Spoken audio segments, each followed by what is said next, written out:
Al Jazeera hairiba Qatargi government da based over news network asigi reporter ama West Bank da Israel amasung Palestine gi conflict ki marak asida reporting tawringaida Israel gi lairiba force aduna nongmaina kaptuna hatkre haiduna Al Jazeera gi maikaidagi claim tawrakli International Federation of Journalists na hairiba thawdok asigi damakta International Criminal Court da wafam asi putoklagani haiduna fongdokre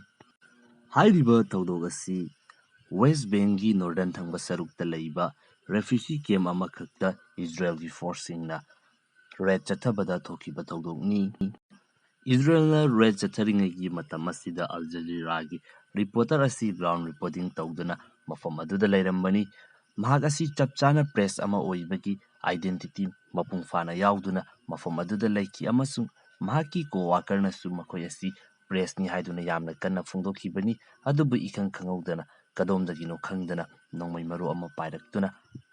hairiba reporter asida hit tawkhibani hairiba thawdok asi Al Jazeera gi maikaidagi makoigi reporter asi Israel gi sniper amana thawoina kapthakibani haiduna phongdokli aduga Palestine gi maikaidagi makoigi health minister na hairiba reporter asi Israel gi force na attack tawkhibani haiduna su claim tawri masigi onabada nakal amaromda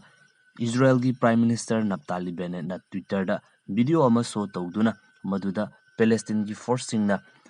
Israel gi force ama makoina kapada pale haiduna lauduna chenbagi video clip ama uttuna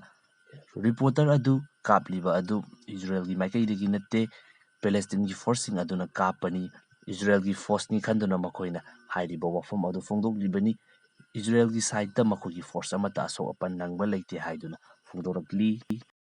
hauji fawbagi oina nakal animaktagi tawriba claim sing asi masini makha taba development sing laklaba matungda chapchaba adu aikoi puna khangminarasi aduga journalist press media haibasidi landa fawba makoibu ngak senduna sohandanabagi damakta yamna kanna honaribani adubu